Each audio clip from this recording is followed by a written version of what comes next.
رشتے آنے میں تاخیر ہو گھبرانا نہیں، عمر بڑھ جائے گھبرانا نہیں۔ میری قوم کی بیٹیوں، غوث پاک کی امی جان کو تو کس عمر میں شادی ہوئی؟ غوث پاک کی امی جان 60 سال کی عمر کے قریب پہنچتے پہنچتے ان کا نکاح ہوا۔ یہاں تو 30 سال کی عمر ہوتی ہے تو ماں باپ بھی گھبرا رہے ہیں، بیٹی بھی گھبرا رہی ہیں، محلے والے تانا دے رہے ہیں۔ یاد رکھنا، جو چیز قیمتی ہوتی ہے وہ دیر سے ملتی ہے، اس لیے دیر سے رشتے آنے پر یا دیر سے شادی ہونے پر کوئی غم کرنے کی ضرورت نہیں ہے۔ جلدی ہو گیا اللہ کا کرم ہے، تاخیر ہو گئی اللہ کے ہر کام کا ایک وقت ہے۔ جب بھی وقت آ جاتا ہے تاخیر نہیں ہوتی، اس لیے قوم کی بیٹیاں کسی ظالم کا ہاتھ پکڑنے کی کوشش نہ کرے۔ اور آج کل تو سازش کے تحت مسلم بچیوں کے پیچھے ظالموں کو چھوڑا جا رہا ہے تاکہ وہ تمہاری آبرو سے کھیل کر کے تمہیں ہمیشہ کے لیے روتا بلکتا سسکتا چھوڑ دیں۔ ایسے وقت میں آپ کو اپنی عزت کی حفاظت خود کرنی ہے۔ میری بہنوں، اگر کوئی دیانتداری کے ساتھ کسی سے عشق کرے، سچا عشق کرے، اسلام ایسے عشق کی اجازت نہیں دیتا، اس کو ناجائز قرار دیتا ہے۔ تو جو عشق سازش کے طور پہ کیا جا رہا ہے تاکہ تمہاری کوک کو برباد کیا جائے، تمہاری آبرو سے کھیلا جائے، تمہاری خوشیاں ہمیشہ کے لیے چھین لی جائے، تمہیں سسکتا بلکتا چھوڑ دیا جائے، کیا ملے گا؟ دنیا میں غم، بربادی، تباہی، اور آخرت میں اللہ کا نہ ختم ہونے والا عذاب۔ اس لیے یاد رکھنا اور اچھی طرح یاد رکھنا، اپنے مذہب کو کبھی نہ چھوڑنا، کسی ظالم کا ہاتھ کبھی نہ تھامنا۔ میری بہنوں، اگر کلمہ پڑھنے والا بھی عشق کرے تو اسلام اس کی اجازت نہیں دیتا۔ اگر منکر اسلام تمہارے سامنے آنکھیں لڑائے تو اسلام اس کی اجازت کیسے دے سکتا ہے؟ میں آگے اور بھی گفتگو کرتا، لیکن مغرب کا وقت بالکل قریب ہے۔ ایک آخری روایت پڑھ کر میں اپنی گفتگو کو تمام کرتا ہوں۔ علامہ عثمان ابن حسن رحمت اللہ علیہ اپنی کتاب میں ایک واقعہ لکھتے ہیں، اس واقعے کو بیان کر کے میں اپنی بات پوری کرتا ہوں۔ دیکھو، غیرت عورت کا سب سے بڑا سرمایہ ہے، حیا عورت کا سب سے بڑا سرمایہ ہے۔ میں اپنی بہنوں سے گزارش کرتا ہوں، کبھی زندگی پر ایسا موڑ آ جائے کہ معاذ اللہ کوئی آپ کو یہ کہے کہ اپنے ماں باپ کو چھوڑ اور میرے ساتھ چل، میں آپ کو ایک بات کہنا چاہتا ہوں، اگر بھاگ کر یا بھگا کر کوئی شادی کی جاتی ہے نا میری بہنوں، یہ ہم نے اپنے بڑوں سے سنا اور اتنی چھوٹی سی عمر میں بھی کئی تجربات ہو گئے۔ کیا جو لڑکی بھاگ کر شادی کرتی ہے آخری دم تک سسرال والے اس کو بحیثیت بہو کبھی قبول نہیں کرتے۔ 98% لڑکیوں کا یہ ہے، جب وہ شادی میں جاتی ہے تو ساری انگلیاں اس کی طرف اٹھتی ہے، دیکھ دیکھیے وہی ہے جو فلاں کی بیوی ہے نا، فلانی ہے، اس نے بھاگ کے شادی کی۔ کبھی اس کو عزت کے ساتھ ایکسپٹ نہیں کیا جاتا، اس کو جھگڑے میں تانے ملتے ہیں۔ دو لمحے کی خوشی کے لیے ہمیشہ کی ذلت کیوں مول لیں؟ اللہ نے درخت کے پتوں کو بھی بغیر جوڑ کے پیدا نہیں کیا ہے۔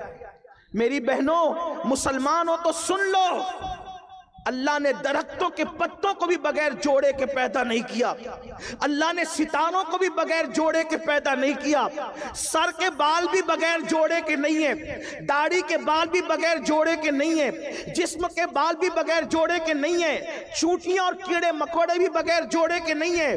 جس اللہ نے جانوروں کو بغیر جوڑے کے پیدا نہیں کیا، جس اللہ نے پھول پتیوں کو بغیر جوڑے کے پیدا نہیں کیا، اس اللہ نے کیا تمہیں بغیر جوڑے کے پیدا کیا؟ انتظار کرو اللہ کے فیصلے کا، وقت آنے کا انتظار کرو، شرافت کے ساتھ زندگی گزارو۔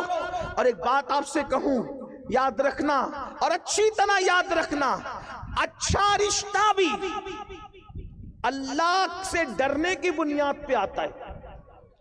آج کل لڑکیاں گندی فلم بھی دیکھیں، فیس بک بھی چلائیں، یوٹیوب بھی چلائیں، اور پھر کہیں مولانا تعویذ دو تاکہ اچھا رشتہ ہے۔ مولانا کا تعویذ سر آنکھوں پر، تمہارا تقوی اور پرہیزگاری جو کام کرے گا، اتنا بڑا کام کسی کا تعویذ نہیں کر سکتا۔ ایک مثال کے ذریعے سمجھاؤں. دیکھو, اچھا رشتہ بھی تقوی کی برکت سے آتا ہے. آپ نے اس واقعے کو مختلف تناظر میں سنا ہوگا, آج اس تناظر میں سن لیں. اچھا رشتہ بھی تقوی کی برکت سے آتا ہے, اچھا رشتہ بھی پرہیزگاری کی برکت سے آتا ہے, اچھا رشتہ بھی خوف خدا کی برکت سے آتا ہے. تو میری بہنوں آئیے سن لو, اچھا رشتہ کیسے آتا ہے. اللہ سے ڈرو, اللہ کا خوف کرو, گناہ مت کرو, گناہ سے بچو, اچھا رشتہ آئے گا. دلیل آپ نے سنا ہوگا, مدینہ منورہ کی سرزمین ہے, ایک بوڑھی کپ کپی والی آواز اچانک رات کے حصے میں نمودار ہوتی ہے, بیٹی جلدی سے دودھ میں پانی ملا دو.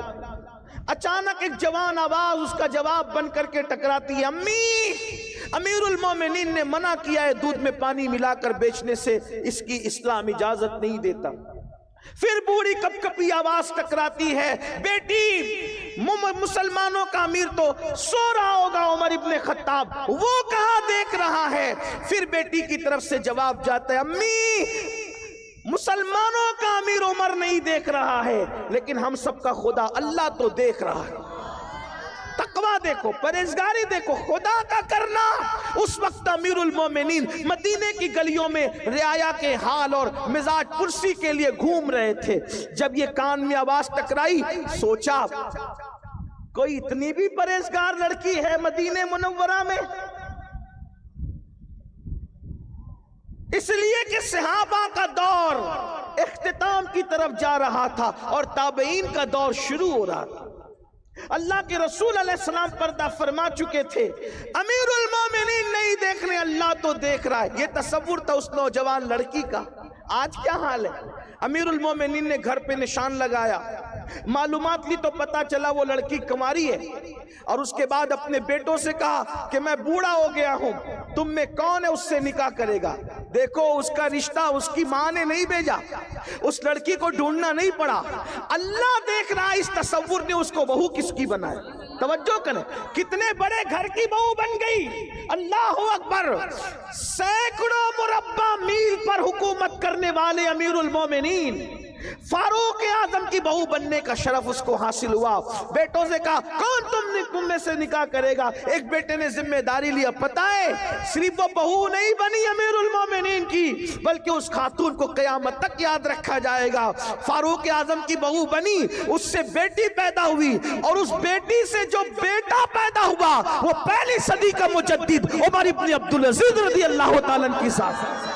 دیکھو یہ ہے تقوی کی برکت. اگر اچھا رشتہ چاہتی ہو, تعویذ سے بڑھ کر ہے, جب زندگی گزارو تو اس تصور کے ساتھ اللہ دیکھ رہا ہے, اللہ دیکھ رہا ہے, اللہ دیکھ رہا ہے. انشاءاللہ اس تصور سے زندگی گزارو گی, دنیا بھی کامیاب ہوگی, آخرت بھی کامیاب ہوگی. چونکہ مغرب کا وقت شروع ہونے میں صرف 10 منٹ کا وقت باقی ہے, اور ہم لوگوں کو قبلہ امیر سنی دعوت اسلامی سے نصیحتیں بھی سننی ہے, اور ساتھ ہی ساتھ قبلہ حضور امیر سنی دعوت اسلامی سلسلے عالیہ قادریہ برکاتیہ کے شیخ طریقت بھی ہیں. انشاءاللہ جو لوگ آپ میں سے مرید ہونا چاہتے ہیں, حضرت ان کو مرید بھی فرمائیں گے, داخل سلسلہ بھی فرمائیں گے. تو اس لیے میں اپنی گفتگو کو یہیں پر نامکمل تمام کر رہا ہوں کہ انشاءاللہ تعالیٰ پھر کبھی آگے کی گفتگو ہم آپ سے کریں گے. اللہ تعالیٰ سے دعا کرتا ہوں اللہ رب العزت ہم سب کو عمل کی توفیق عطا فرمائے. اللہ ہماری قوم کی بچیوں میں تقوی پرہیزگاری پیدا فرمائے, ہماری قوم کی بچیوں کے اندر اللہ کا خوف پیدا فرمائے. میری بہنوں, میری بیٹیوں اور میری ماؤں, جب بھی دل چاہے گناہ کرنے کو تو بس یہ تصور کر لینا اللہ دیکھ رہا ہے, انشاءاللہ نصیب چمکے گا. ارے اللہ دیکھ رہا ہے, اس تصور سے گناہ چھوڑ دو گی تو جنت جیسی نعمت مل سکتی ہے, اچھا رشتہ کیوں نہیں مل سکتا. تو جو واقعہ علامہ عثمان ابن حسن کی کتاب سے میں بیان